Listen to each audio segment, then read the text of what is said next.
Mewaspadai radikalisme memapar generasi muda. Semua elemen masyarakat rentan terpengaruh paham radikal, tidak terkecuali generasi muda.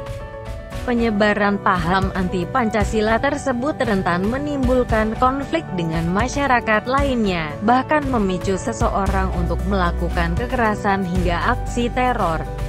Masyarakat dan pemerintah harus bersinergi untuk menyikapi fenomena ini.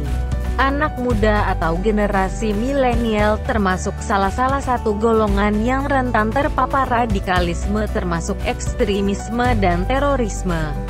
Hal ini dikarenakan pada usia antara 17 sampai 24 tahun tersebut, mereka masih sangat energi dan masih memiliki semangat yang tinggi.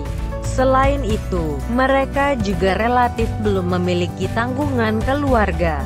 Catatan sejarah juga mengatakan demikian. Tercatat sebuah nama seperti Dhani Dwi Permana, dalam saat berusia 18 tahun, dirinya telah meledakkan bom JW Marriott. Salah satu dampaknya adalah batalnya kunjungan Manchester United ke Indonesia. Tentu hal ini patut menjadi atensi bagi kita semua karena generasi mudalah yang kelak akan menjadi pemimpin di Indonesia. Membiarkan anak muda terpapar radikalisme tentu sama saja dengan membiarkan bom waktu di Indonesia.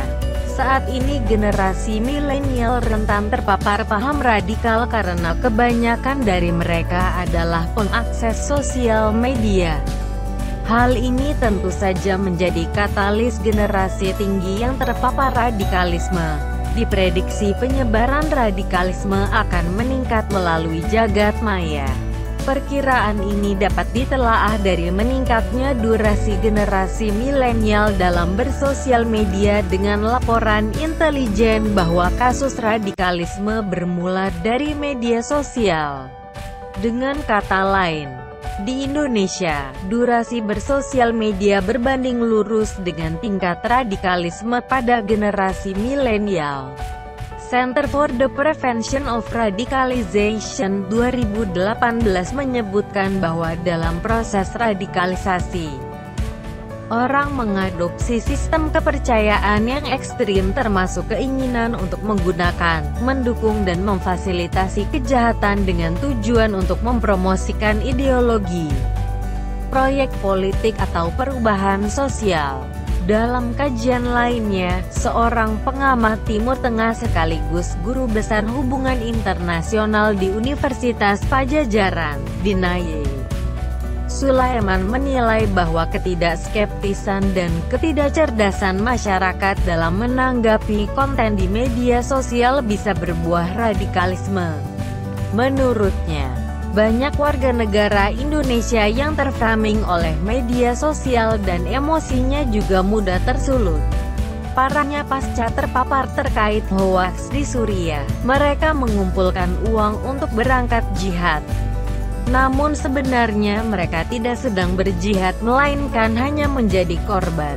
Padahal jihad yang sesungguhnya bukanlah jihad dengan mengangkat senjata, tapi kesungguhan dalam beribadah dan terus menebarkan kebaikan bagi seluruh umat manusia. Gerakan radikalisme didasari oleh adanya pandangan Pancasila dan demokrasi adalah produk buatan manusia, sehingga tidak perlu ditaati. Satu-satunya yang harus dipatuhi adalah hukum yang diciptakan oleh Tuhan. Di Indonesia, salah satu faktor yang membuat paham radikal eksis dan berkembang antara lain melalui media sosial dan melalui jejaring.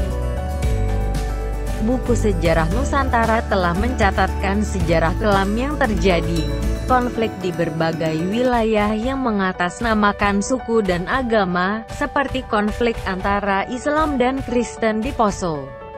tentunya dapat menjadi pembelajaran bahwa siapapun tak ingin hidup di tengah ketegangan, desing peluru dan pedang yang berdarah.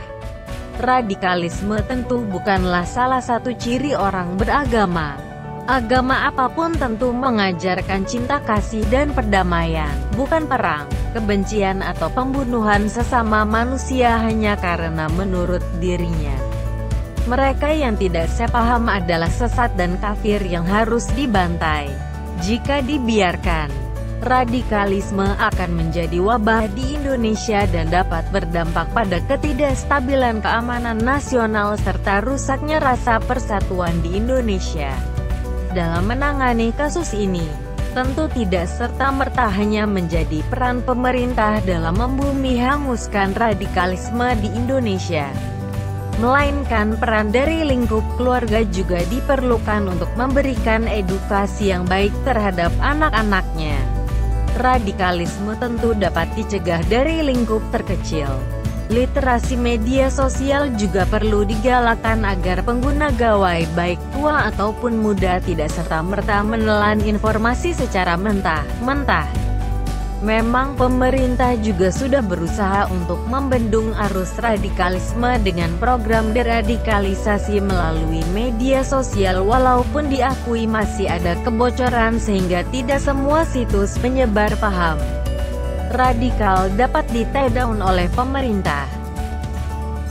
Untuk menambal kebocoran tersebut, literasi media sosial utamanya yang berkaitan dengan radikalisme tentu perlu dikembangkan secara mandiri dengan bimbingan para ahli agar tidak salah paham. Selain itu, kita semua memiliki peran agar generasi milenial semakin sibuk dengan karya positif agar terhindar dari paparan konten radikal.